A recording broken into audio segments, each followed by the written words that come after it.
안녕하세요. 여러분과 같이 논술을 준비하는 모두의 논술 채널입니다. 반갑습니다. 저희 채널에서는 여러분들이 논술 시험에서 어떻게 써야 되는지에 대한 답안지를 좀 풀어드리고, 기본적으로 논술을 쓰기 위한 기본적인 소양을 좀 안내드리는 채널입니다. 그리고 자기가 어떤 학교를 준비하고 있다, 혹은 어떤 취업 논술을 준비하고 있다 할 때 활용할 수 있는 작가의 이메일이니까 그건 염두에 두셨다가 궁금한 점은 언제나 문의를 주시기 바랍니다. 최근에 저희가 이제 대학 교직원 논술에 대한 문의가 많아지면서 어제 오늘 대학 교직원 논술을 좀 많이 포스팅을 했어요. 참고를 좀 해주시고, 때로 답안을 어떻게 쓰느냐 이것도 참고해 주시되, 내용을 어떻게 구성했구나, 내용은 어떻게 개요를 만들어서 짜야 되는구나, 개요는 왜 나오는구나, 이 방식을 여러분들이 좀 참고를 하시는 게 좋을 것입니다. 오늘은 간단하게 대학 교직원을 준비하는 분들이 반드시 해야 되는 5가지 사항에 대해서, 요거는 좀 여러분들이 알고 준비를 하셔야 됩니다. 논술을 준비하든 면접을 준비하든 교직원을 준비한다면 반드시 해야 되는 게 5개가 있습니다. 그 5개가 제가 메모를 이렇게 했는데, 이게 왜 필요한지에 대해서 설명을 좀 드릴게요. 첫 번째로 필요한 것은 결국은 그 대학의 홈페이지를 어떤 내용이 들어있는지 좀 읽어보셔야 돼요. 그런데 아주 불필요한 정보도 있고 꼭 읽어봐야 되는 내용들도 있죠. 꼭 읽어봐야 되는 내용은 결국에 이 홈페이지에서 나와 있는 대학의 발전 방향성, 그리고 우리 대학의 기본적인 가치, 추구하고자 하는 점, 그것은 어디에 있느냐 라는 점이죠.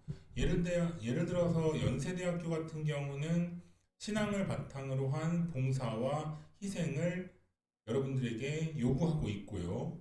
그리고 경희대학교 같은 경우는 글로벌로 성장하기 위한 기본적인 토대를 만드는 중이고요. 이런 대학의 기본적인 방향을 여러분들이 반드시 알아야 논술 문제도 대응할 수 있고 면접에서도 대응할 수 있기 때문에, 홈페이지의 내용 자체는 여러분들이 반드시 취업을 준비하는 분들은 준비하셔야 되는 영역이라고 할 수 있습니다. 두 번째로, 이 대학은 어떤 특성을 가지고 있고 다른 대학과 어떤 차별성을 가지고 있는지를 반드시 아셔야 됩니다. 면접의 영역에서 봤다면 이 면접의 영역은 반드시 물어보는 문제이기도 합니다. 준비를 해왔으면 우리 대학이 다른 대학에 비해서 어떤 점이 뛰어나고 어떤 점을 보완해야 되는 것이 좋을 것이냐, 이 부분이 실제로 대학의 내부자들이 가장 궁금해하는 것이기도 하고, 그리고 자기가 이 흐름 속에 있기 때문에 외부인의 관점으로 봤을 때 우리 대학의 인상, 그리고 우리 대학을 볼 때의 기본적인 인식은 어떠한지가 굉장히 궁금할 거예요. 그런데 전혀 다른 사람의 관점에서 우리 대학을 보는 것이냐, 아니면 우리 대학에 입사하기 위해서 지금 시험을 보는 중인데 이 사람은 우리 대학의 어떤 부분을 강점으로 볼 것이며 어떤 부분을 보완점으로 볼 것이고 앞으로 우리 대학은 어떤 방향으로 나아갈 것인지, 자기의 생각이 있느냐 없느냐가 굉장히 큰 점수로 반영이 되기 때문에, 특성 그리고 차별화는 여러분들이 반드시 준비를 하셔야 돼요. 이건 면접에서도 마찬가지고 논술에서도 마찬가지입니다. 그렇다고 해서 지식 자랑형 답안지를 쓰라는 게 아닙니다. 이걸 아는 사람과 모르는 사람은 실제로 답변 자체가 굉장히 구체적으로 나오느냐 못 나오느냐의 차이예요. 그런데 아주 기본적인 거 있죠. 예를 들면은 A 대학은 어떤 학과가 특성화되어 있다, 이 정도는요, 준비를 하는 사람들도 마찬가지지만 전혀 이 대학의 특성을 모르는 사람도 길 가는 사람한테도 물어보면 알 수 있어요. 그런데 그 정도의 깊이를 원하는 게 아니라 이 대학이 갖고 있는 고유한 가치는 무엇인지를 여러분들이 홈페이지를 통해서 그리고 다양한 리뷰를 통해서 참고를 해서 그것을 답안지 혹은 면접의 답변에 구현할 수 있어야 됩니다. 그리고 세 번째로 이 대학이 주로 어떤 사업을 굉장히 지금 추진하고 있느냐, 비중을 두고 있느냐, 이 부분을 좀 여러분들이 아셔야 돼요. 이것은 어디에 나오냐면요. 보도자료에도 나오기도 하고요. 그리고 언론에 비친 A대학. 이 부분에 굉장히 자세하게 나와 있습니다.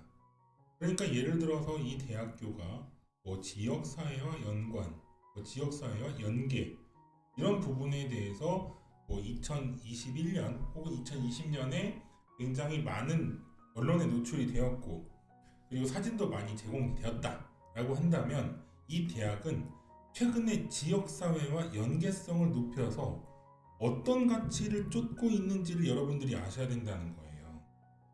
여기서 조금 더 구체적으로 들어가 볼게요. 이 사업이라고 하는 건요, 기본적으로 이 예산이 소요가 됩니다. 자, 어떤 사람은 X라고 하는 사람이 있을 때 이 사람이 지난 1년에 지출 비용을 한번 분석해 보잖아요. 그러면은 예를 들어서 외식이 있고 어떤 취미가 있고 취미 중에서 뭐 Y라고 하는 취미가 있을 때 여기에 대한 준비를 뭐 기기를 사거나 물건을 사는데 작년 지출의 가장 높은 비율을 차지했다라고 하는 게 그건 무엇을 의미하나요? 기본적으로 이 사람이 가장 관심이 있는 게 무엇인지를 읽을 수 있어요.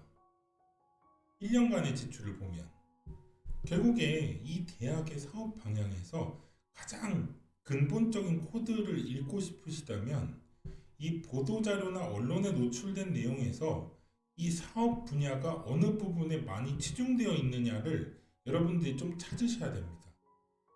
그래야만 우리가 논술에서도 이런 단어들을 활용할 수 있어요. 실제로. 그리고 면접에서도 예를 들면 이런 답변이죠. 제가 이 대학에 입사하기 위해서는 그 재작년부터 관심을 가지고 계속 꾸준히 지켜봐 왔습니다. 그러다 보니 이 대학이 나와 있는 언론에서의 어떤 부분 그리고 어떤 사업 부분이 굉장히 많이 소개가 되었습니다. 제가 이 점을 봤을 때 이 대학은 최근에 이런 가치를 굉장히 높게 평가하고 그리고 이런 사업들을 많이 추진하고 있는 것으로 보입니다. 자, 저는 학교 다닐 때부터 이런 부분에 대해서 관심이 있었고 이 관심에 의해서 이 대학이 지금 추구하고 있는 사업 분야가 내가 준비해온 이 분야와 굉장히 많은 일치점, 그러니까 공통점을 보이고 있습니다. 그래서 이번 지원에 기쁜 마음으로 이 대학의 어떤 프로젝트를 내가 참가하고자 지원하게 되었습니다. 자, 이게 굉장히 좋은 답변이에요. 그러다 보니까 이 대학의 기본적인 사업 방향을 여러분들이 이해를 하시고 이것을 면접에서 충분히 활용하시는 것이 여러분들이 합격선을 높여주는 그 가능성을 높여주는 가장 좋은 스킬이 될 겁니다. 그리고 네 번째로 자, 이건 다 내부자예요. 여러분들의 시험을 주관하는 그 주체들은 굉장히 그 문제에 대해서 굉장히 골똘하게 지금 참여를 하고 있는 중이에요. 그런데 이 지금 상황이 외부인의 관점으로 보면 어떻게 비추느냐, 이거는 굉장히 색다른 관점이에요. 그러다 보니까 이것을 객관적으로 분석하고 그리고 주관적으로는 어떻게 분석할 수 있고 이거를 구분을 해보세요. 그러면 외부인의 관점으로 보는 이 대학교의 특징은 어떠어떠하다. 근데 외부인으로 봤을 때 이러이러했고 내가 지원하고자 했을 때 이 부분들이 이렇게 보였다. 내가 보기에는 이 부분은 이러이러한 보완책이 좀 더 필요하다. 이런 방식으로 서술을 해주고 혹은 답변을 해줄 때 이 지원자는 우리 대학에 굉장히 많은 관심을 가지고 있었다. 그래서 첫 번째로 관심이 많은 인재다. 두 번째로 우리 대학에 오기 위해서 공부도 했다. 그리고 이 공부를 한 내용들을 굉장히 답변을 연습을 많이 했다. 자, 이것은 어떤 시사점이 굉장히 기특하다. 이렇게 나와줘야 돼요. 그러니까 이 관점이 참신하고 그리고 대안이 명확할수록 여러분들의 높은 점수를 기대할 수 있을 것입니다. 그리고 기본적으로 이거는 이제 대학 교직원뿐만 아니라 모든 기업에 똑같은 말인데요. 자, X라고 하는 사람이 A라고 하는 회사에 지원하고자 합니다. 그러면 이 A사라고 하는 건 이 계열이 있고 이 계열이 있고 어떤 부업이 있고 그 업무가 있고 그리고 부서가 있고 이런 다양한 그 경우의 수가 있을 거예요.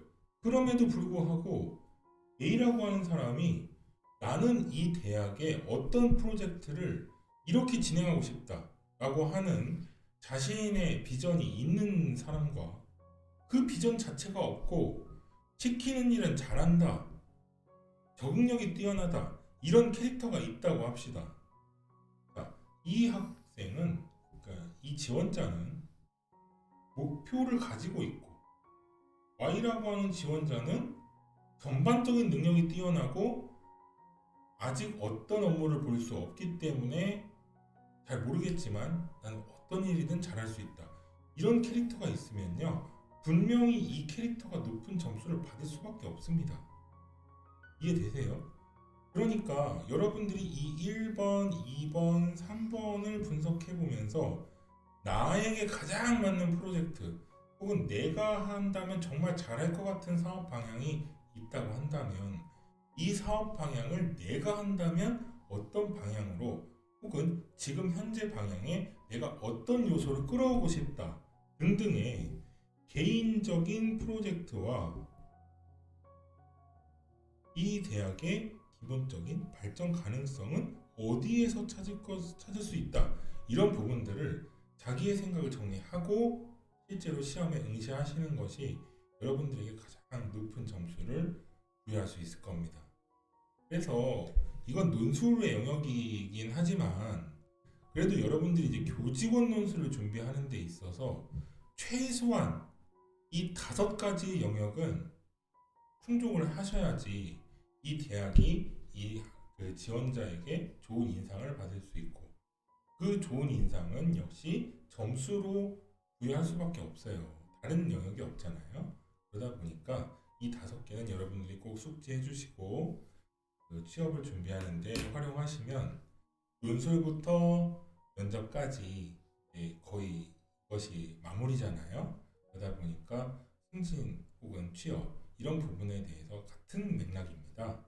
그러다 보니까 이런 부분들을 조금 염두에 두시고 준비하시면 좋은 결과가 있을 겁니다. 감사합니다.